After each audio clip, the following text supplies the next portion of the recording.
Mary stood in the middle of her new apartment, a spacious two-bedroom in the heart of the city, her heart swelling with pride. The keys had been hers for exactly 1 week, a milestone she'd dreamed of since she was a little girl sketching floor plans in her notebook. She'd saved every penny, worked overtime, and sacrificed vacations to afford this place. A modern unit with floor-to-ceiling windows, gleaming hardwood floors, and a balcony overlooking the skyline. It was her sanctuary, her proof of independence, and she couldn't wait to share it with the people she loved most. She'd spent days planning the housewarming, imagining her family's faces as they stepped into her dream realized. But as the clock ticked past 7 p.m., the apartment remained eerily quiet, the carefully arranged charcuterie board untouched, the playlist she'd curated looping softly in the background.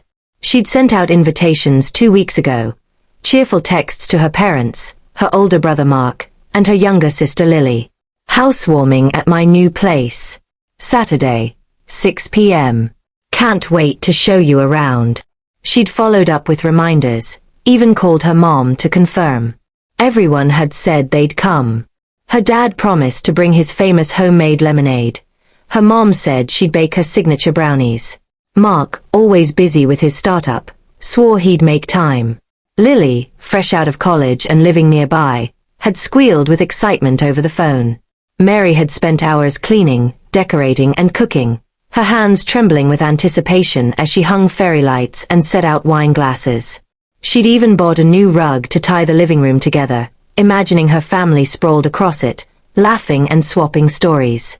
By 6:30 p.m., she'd started checking her phone, refreshing her messages for any updates. Nothing. She sent a group text, "Hey, you guys on your way?" No response.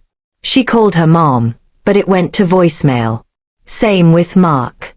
Lily's phone rang, but she didn't pick up. Mary tried to stay calm, telling herself they were probably stuck in traffic or running late. She poured herself a glass of wine, rearranged the cheese platter, and waited. The minutes dragged on, each one heavier than the last. By 7:15, her excitement had curdled into a gnawing unease. She paced the apartment, her footsteps echoing in the empty space. The city lights twinkled outside, but they felt distant, mocking her solitude. At 8 p.m., she sat on the couch, staring at the untouched spread. Her mind raced through possibilities. Maybe there was an emergency? But no one had texted or called. She checked her phone again, scrolling through the family group chat. The last message was her own, sent at 6:30. She opened social media, hoping for a clue, and froze. There on Lily's story was a photo of her sister at a rooftop bar, clinking glasses with friends, time-stamped an hour ago. Mark had posted a picture of his laptop screen, captioned, "Grinding late." Her parents hadn't posted anything, but their silence spoke volumes. Mary's chest tightened, a lump forming in her throat. They hadn't just forgotten, they'd chosen not to come. She thought back to the past few months. She'd been so caught up in her own world, closing on the apartment, moving in, decorating, that she hadn't noticed the growing distance. Her parents had been vague when she called, always rushing off to some appointment. Mark had been distracted, his responses curt. Lily, usually her closest confidant, had been dodging plans, claiming she was busy with her new job. Mary had brushed it off, assuming they were all just caught up in their own lives. But now, sitting alone in her dream apartment, the truth hit her like a punch. They didn't care enough to show up. Tears welled up, but she blinked them back. She didn't want to cry, not here, not in the place she'd worked so hard for. Instead, she stood and walked to the balcony, letting the cool evening air wash over her. The city hummed below, cars honking, lights flickering, people living their lives. She'd always loved the energy of this place, the way it made her feel like anything was possible. This apartment was supposed to be her fresh start, a place where she could build new memories. But the absence of her family felt like a betrayal, a crack in the foundation of her dream. She went back inside and started cleaning up, wrapping the uneaten food and turning off the music.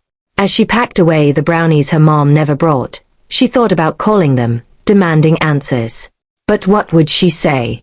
Why didn't you care enough to come? The words felt too raw, too vulnerable. Instead, she texted a friend, Sarah, who lived a few blocks away. "Hey, you free? Housewarming didn't go as planned." Sarah replied instantly. "Be there in 10. True to her word, Sarah arrived with a bottle of Prosecco and a warm hug. "This place is incredible, Mary," she exclaimed, wandering through the apartment with genuine awe. They sat on the balcony, sipping Prosecco and talking about everything. Work, dating, dreams. Sarah didn't ask about the family's absence, and Mary didn't bring it up. For the first time that night, she felt seen, her accomplishment celebrated. As they laughed over a story about Sarah's disastrous blind date, Mary realized something. Family wasn't just the people you're born with. It's the ones who show up. The next morning, Mary woke to a few half-hearted texts. Her mom, "So sorry, sweetie, got caught up with a last-minute thing." Mark, "Totally spaced on the time, my bad." Lily, "Ugh, got dragged to this work thing, tell me about the party." Mary stared at the messages, her thumb hovering over the reply button. Part of her wanted to lash out, to tell them how much their absence hurt. But instead, she put her phone down. She'd spent years chasing their approval, their presence. Maybe it was time to stop. She walked through her apartment, sunlight streaming through the windows, and felt a quiet resolve.